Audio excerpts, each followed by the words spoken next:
안녕하세요, 김현우입니다.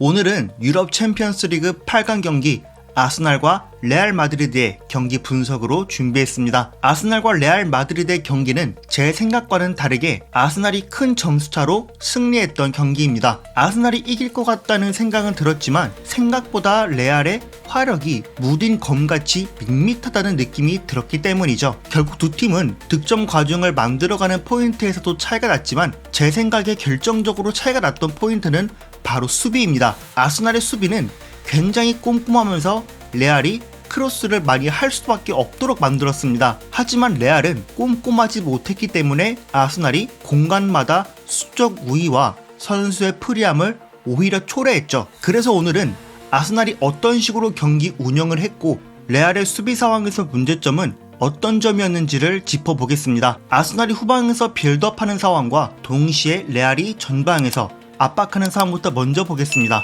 아스날은 후방에서 빌드업할 때 라야를 최대한 활용해서 후방에서 백스리 같은 형태를 만들었습니다. 라야를 이런 식으로 적극적으로 활용한 이유는 레알의 비니시우스와 음바페의 투톱 수비를 상대로 수적 우위를 점하기 위함입니다. 특히 레알의 투톱은 간격을 좁히면서 아스날이 안쪽으로 줄일 수 있는 각도와 루트를 주지 않으려고 했습니다. 레알의 압박 형태가 1차전에 이런 식으로 이루어지면 아스날은 백스리의 간격을 넓혔습니다. 아스날이 이렇게 벌리게 되면 레알의 투톱은 간격을 좁혔기 때문에 양옆으로 볼을 보내면 상대 선수와 거리가 벌어진 만큼 여유가 생김과 동시에 상대 수비수가 붙는 거리가 벌어지죠. 그럼 이럴 때 레알의 압박 구조에서 문제가 발생합니다. 양쪽에 위치하는 두 윙어는 풀백도 견제해야 하지만 내려오는 공격형 미드필더가 같이 수비하는 상황이 만들어졌는데요. 사이드에 위치한 선수한테 압박을 하면 수비형 미드필더가 앞으로 올라오면서 강하게 묻지 못했기 때문에 간격이 벌어졌습니다. 이 공간은 사전에 벌려둔 간격으로 인해 풀어 나오면서 반대 풀백인 스켈리까지 안으로 들어오면 반대로 풀어 나올 수 있었죠. 결국 아스날이 프리한 선수를 만드는데 핵심 공간은 이 공간입니다. 1, 2차전에서 아스날은 이 공간에서 선수들의 프리함을 만들기 위해 이 안에서 능동적인 판단을 보이는데요. 예를 들면 비니시우스와 음바페는 투톱으로 위치하더라도 결국 한 명은 몰아가는 움직임을 보일 때 몰아갈 걸 알기 때문에 다른 선수는 그쪽으로 조금씩 움직이거든요. 그럼 두 선수 간격이 벌어질 때 파티나 스켈리 같이 수비형 미드필더 위치에 있는 선수들은 등 뒤로 조금씩 빠지면서 받고 여기서 돌면 프리해지는 거죠. 반대로 레알은 이 미드필더들이 올라가기엔 아스날이 받고 사이드로 돌리면 공격형 미드필더들이 프리해지고 수비라인 앞을 지키자니 이 선수들이 계속 프리해지는 거죠. 이런 패턴 외에도 라야가 끼기 애매한 상황이라면 파티나 스켈리가 내려오면서 투톱의 시선을 끌어오면 수비형 미드필더는 등 뒤에 위치해서 받을 수 있는 공간에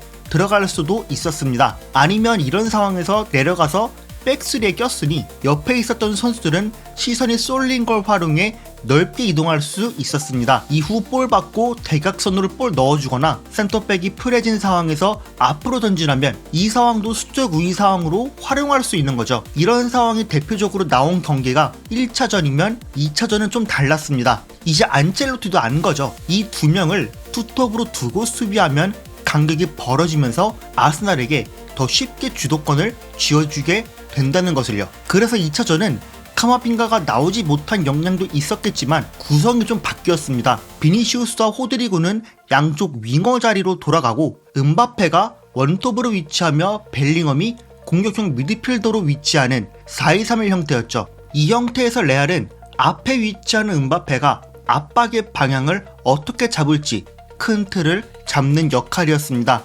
공격형 미드필더가 앞으로 나가면서 더 견제할 수도 있고 상대가 짧게 전환하면 윙어들이 지속적으로 안으로 들어오는 움직임을 가져갔습니다. 결국 이 두 윙어가 안으로 들어와서 압박하는 게 핵심이었는데요. 대략 몇 장면이 떠오르는데 그중 두 장면은 호드리구가 안으로 들어가면서 센터백한테 압박하는 장면입니다. 하지만 호드리구의 압박하는 움직임이 단순하게 직선적으로 골키퍼한테 접근하면서 쉽게 풀리는 경우가 있었는데요. 이러면 아스날이 풀기 너무 쉬워질 뿐더러 키퍼를 낀 상태면 앞으로 주고 사이드로 돌려도 아스날은 쉽게 풀 수 있었습니다. 즉 이렇게 쉽게 풀어낸 만큼 이미 아스날은 수적인 상황을 활용해 푸는 게 거의 도같은 수준이라는 거죠.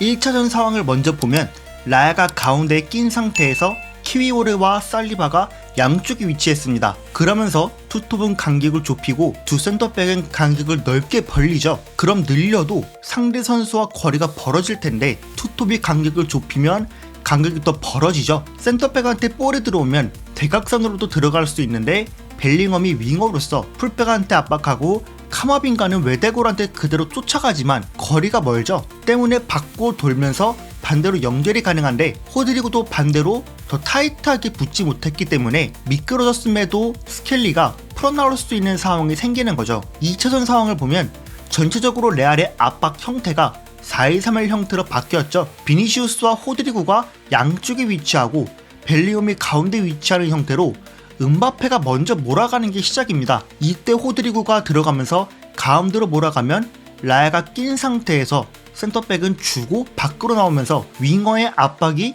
무색해지게 만드는 거죠. 그럼 사이드에서 수적 우위를 점할 수 있고 라이스가 더 내려오면서 관여하면 넓은 공간을 윙어가 안으로 들어오면서 받을 수 있습니다. 이후 이 패스가 마르티넬리가 컨트롤하기 어렵게 들어왔지만 이게 안쪽으로 들어와서 전환이 되면 빠른 전개가 가능했습니다.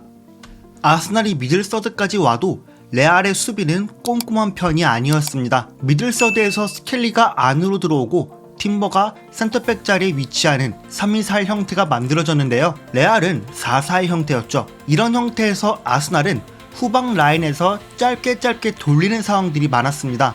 이렇게 짧게 돌리면서도 맹목적으로 그냥 돌리는 게 아니라 투톱이 한쪽으로 쏠려 수비 형태를 취할 때 프레해지는 선수가 앞으로 드리블로 볼 운반하게 만드는 겁니다. 이렇게 됐을 때 상대가 이 지역 수비 형태가 계속 머물러서 한 명씩 다 물렸다는 판단이 선수들이 여기서 하면 다시 뒤로 돌리게 되는 거죠. 여기까지 레알의 투톱이 내려와주는 수비는 지속적으로 나왔는데요. 하지만 후방에서 계속 볼을 소유하면 앞에 있는 이 두 선수들은 인내가 짧은 선수들이기 때문에 돌리고 프리한 센터백이 올라가면 쫓아가지 않았습니다. 이렇게 되면 미드필더가 대각선으로 내려오는데 윙어는 좁힌 선수들 때문에 같이 좁혀 미드필더가 약간은 프리해질 수 있었죠. 그럼 미드필더는 앞으로 최대한 갈 수 있는 만큼 전진하는데 미드필더가 침투를 하는 게 아니라 깊게만 머물러 있는 거죠. 이후 라이스를 윙어가 내려오면서 수비하고 풀백은 나오면서 인터벌 공간이 벌어지죠. 그럼 레알의 수비형 미드필더는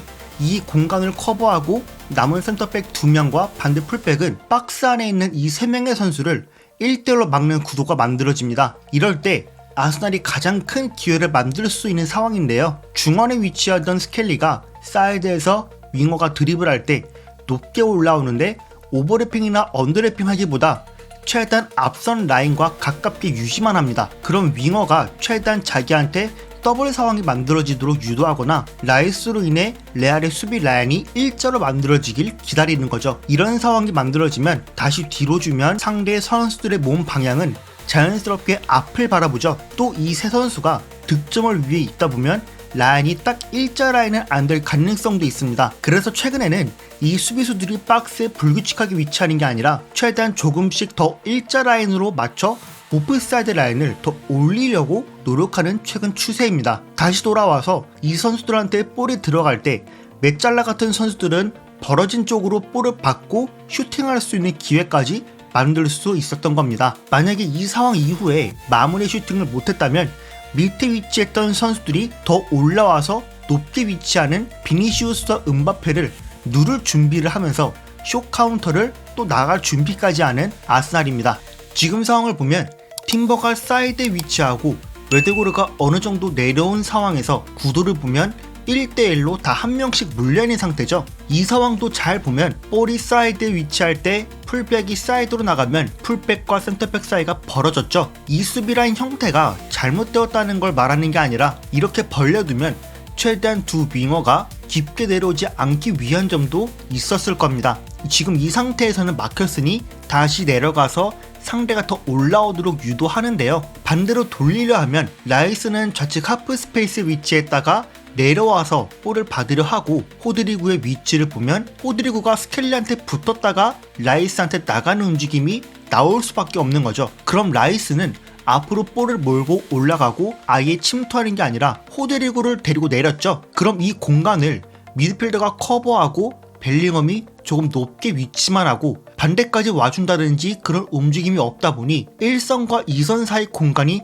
넓어지는 거죠. 지금은 마르티넬리가 크로스를 했지만 파티한테 주고 라이스한테 줄 수 있는 이런 디테일한 3자 패스를 여기서 만들 수 있는 겁니다. 이 상황을 보면 좌측에서 키위오르가 올라온 상태에서 라이스가 나오고 있는 상황인데요. 라이스가 내려올 때 상대 수비라인 앞 상황 보고 받고 나서 아까처럼 윙어한테 주고 앞으로 깊숙하게 들어가죠. 모드리치는 사이 공간을 커버하기 위함인지 자리를 벌써 지키고 있네요. 마르티넬리가 안쪽에 스켈리한테 주면 시선이 스켈리 쪽으로 다 모여집니다. 발베르데는 사이드 위치에 공간이 더 벌어진 셈이 되고 모드리치도 여기서 앞으로 빠르게 나와 블락시키는 타이밍을 잡는 게 굉장히 중요했습니다. 이후 라이스의 슈팅까지 나올 수 있는 좋은 기회를 만들 수 있었습니다. 제가 오늘 준비한 분석은 여기까지입니다. 재밌고 유익하게 보셨다면 구독과 좋아요 부탁드리고 여러분들의 경기에 대한 의견도 댓글로 남겨주세요. 감사합니다.